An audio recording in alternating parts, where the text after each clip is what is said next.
सभी विद्यार्थियों का इस YouTube चैनल भोज एकेडमी में स्वागत है। आज के वीडियो में हम लेकर के आए हैं कक्षा 9th में अध्याय 2 भारत का भौतिक स्वरूप। यह सामाजिक विज्ञान में भूगोल का अध्याय 2 है। इसके ब्लूप्रिंट और प्रश्न बैंक के आधारित प्रश्न उत्तर।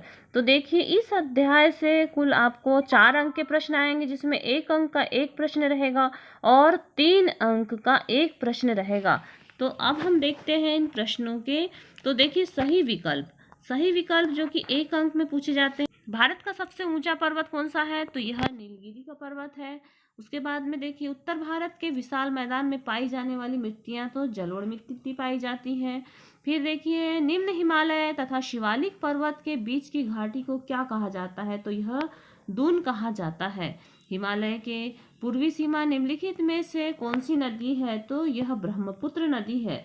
दक्षिण भारत की सबसे ऊंची चोटी, तो दक्षिण भारत की सबसे ऊंची चोटी अनाईमुड़ी है। उसके बाद हम देखते हैं रिक्त स्थान। तो रिक्त स्थान में देखिए, विश्व का सबसे सर्वोच्च पर्वत, तो विश्व का सबसे ऊंचा जो पर्वत शिखर है वह माउंट एवरेस्ट है। शिमला मसूरी और नैनीताल खालिस्तान नगरी है। यह पर्यटक की नगरी है।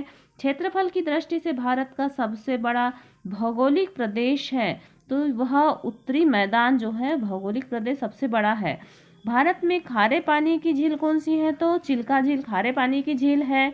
और लक्षद्वीप का निर्माण खालिस्तान से हुआ है, तो लक्षद्वीप का निर्माण प्रवाल से हुआ है।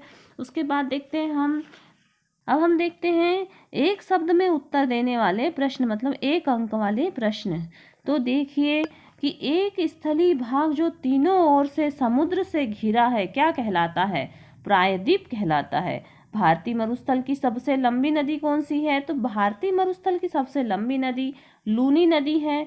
5 नदियों के प्रदेश को क्या कहा गया है? 5 नदियों के प्रदेश को पंजाब कहा गया है।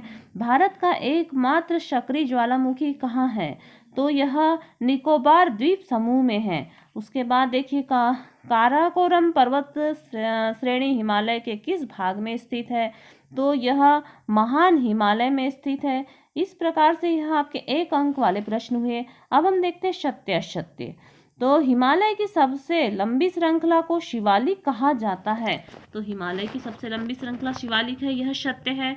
2 आब का अर्थ है नदियों की प्रारंभिक अवस्था से, तो यह सत्य है। उसके बाद देखिए कि नम और दलदली क्षेत्र तराइन क्षेत्र कहलाते हैं, यह भी सत्य है। दक्षिण का पठार त्रिभुजाकार भूभाग से है, यह सत्य है। फिर उष्णमंडल जिसे कोइकनाल भी कहा जाता है, तो उष्णमंडल को कोइकनाल कहा जाता है, यह असत्य है। अब हम देखते हैं सही जोड़ियां। तो सही जोड़ी में देखिए कि माउंट एवरेस्ट, तो माउंट एवरेस्ट की ऊंचाई पूछा है। तो यह देखिए, माउंट एवरेस्ट की ऊंचाई हो गई 8848, ये माउंट एवरेस्ट की ऊंचाई हुई। उसके बाद में हम देखते हैं कंचनजंगा। तो कंचनजंगा कहाँ पर है? तो कंचनजंगा भारत में है। और उसके बाद देखिए माजुली, तो यह माजुली मतलब कि नदी द्वीप। और बरखान, तो बरखान यह बालू का टीला है। और सक्रिय ज्वालामुखी, तो सक्रिय ज्वालामुखी जो है ये बेरल द्वीप है। और दक्षिण का पठार, तो दक्षिण का पठार हो गया उत्तर कचार पहाड़ी। इसके बाद में हम देखते प्रश्न उत्तर, जो कि आपके 3 अंक वाले प्रश्न उत्तर हैं। तो 3 अंक में पूछे जाने वाले प्रश्न उत्तर में देखिए, बाबर प्रदेश और तराइन प्रदेश से क्या तात्पर्य है, या इनमें अंतर भी कभी कभी पूछता है। तो देखिए कि भावर, तो भावर शिवालिक श्रेणी के दक्षिणी ढलानों से 8 से 16 किलोमीटर चौड़ी पट्टिका में नदियों द्वारा लाई गई पथरीली और बुलई मिट्टियों के निक्षेप से भाबर बना हुआ है, उसे भाबर कहते हैं। यह क्षेत्र अधिक उपयोगी और उपजाऊ नहीं है, क्योंकि यहाँ नमी की न्यूनतम कमी होती है। फिर आता है तराइन, तो भाबर पट्टी के दक्षिण से तराइन क्षेत्र का विस्तार है। अदृश्य रूप से प्रवाहित जल धाराएं पुनः धरातल पर प्रकट होती है, और यहाँ ढाल की कमी के कारण यत्र तत्र दलदलों का निर्माण हो गया है। और यह अपेक्षाकृत अधिक महीन कणों का निक्षेप हो तथा जलवायु उष्ण और आर्द्र होने से घनी वनस्पति और वन्य जीव पाए जाते हैं। भारत पाकिस्तान बंटवारे के बाद आए शरणार्थियों को भूमि उपलब्ध कराने के लिए इस जंगल को काटा जा चुका है और यह क्षेत्र सघन और जो क्षेत्र है यह सघन कृषि और उच्च भूमिगत जल स्तर पर उपजाऊ भूमि का क्षेत्र है। इसके बाद में आता है बांगर और खादर भूमि में अंतर। तो खादर भूमि देखिए, यह नवीन जलोढ़ मिट्टी का बना हुआ निम्न क्षेत्र है और जो खादर है यह पुरानी जलोढ़ मिट्टी का ऊंचा क्षेत्र है। यदि प्रति वर्ष बाढ़ आती है तो जलोढ़ बांगर में ऊंचाई के कारण बाढ़ नहीं आती। मुख्यतः यह चिकनी मिट्टी वाला प्रदेश है और यह चूना युक्त संग्रहों को प्रचुरता वाला प्रदेश है और कंकड़ पत्थर वाला प्रदेश है। यह गहन कृषि की जाती है। बांगर भूमि कृषि के लिए उपयोगी नहीं है। यह पंजाब के मैदान में से बेट कहा जाता है और पंजाब के मैदान में से धाया कहा जाता है। तो इस प्रकार से यह बांगर भूमि और खादर भूमि में अंतर हो गया। कोई 3 अंतर भी आप याद कर सकते हो। उसके बाद में आता है प्रवाल किसे कहते हैं। प्रवाल के प्रकार लिखिए। तो भारत के अरब सागर में स्थित द्वीपों का समूह लक्षद्वीप क्षेत्रों, प्रवालों और द्वीपों से बना हुआ है। इसमें लक्षद्वीप और मिनिकॉय और एमिनी द्वीप सम्मिलित हैं। इनमें से बोलते हैं कि 1973 में लक्षद्वीप कहा गया। तो ये जो द्वीप है इसको लक्षद्वीप कहा गया 1973 में और यह 32 वर्ग किलोमीटर में फैला हुआ है। प्रवाल पालिज्म कम समय तक जीवित रहने वाले सूक्ष्म प्राणी हैं जो कि समूह से रहते हैं और इनका विकास छिछले गर्म जल में होता है जिसमें कैल्शियम कार्बोनेट का स्राव होता है। प्रवाल स्राव अस्थियां टीले के रूप में निक्षेपित होती हैं। ये 3 प्रकार के हैं, प्रवाल रोधिका, तटीय प्रवाल भित्ति और प्रवाल प्रलय द्वीप। तो देखिए, ऑस्ट्रेलिया का ग्रेट बैरियर जो द्वीप है यह प्रवाल रोधिका का एक अच्छा उदाहरण है और प्रवाल विलय द्वीप गोलाकार और हार्स शू आकार के पाए जाते हैं। अगला प्रश्न आता है भारतीय मरुस्थल पर टिप्पणी लिखिए। भारत के उत्तर पश्चिमी किनारे पर स्थित थार का मरुस्थल और अरावली की अवस्थिति के परिणाम स्वरूप विकसित हुआ है। अरावली पर्वत श्रेणी के कारण मानसूनी पवनें उत्तर पश्चिमी क्षेत्र राजस्थान राज्य में प्रवेश नहीं कर पाती, जिससे प्रतिवर्ष 150 किलोमीटर से भी कम वर्षा होती है। यह शुष्क जलवायु वाले क्षेत्र से वनस्पति कम होती है। वर्षा की ऋतु में कुछ नदियां दिखाई देती है परंतु वह बालू में विलीन हो जाती हैं और समुद्र तक नहीं पहुंचती। लूनी यहाँ की एकमात्र सबसे बड़ी नदी है। भारत और पाकिस्तान की सीमावर्ती क्षेत्र में बरखान जो कि अर्धचंद्राकार बालू का टीला प्रचुरता से पाया जाता है। तो प्रचुरता में पाया जाता है। फिर अगला प्रश्न आता है दक्कन के पठार पर संक्षिप्त टिप्पणी लिखिए।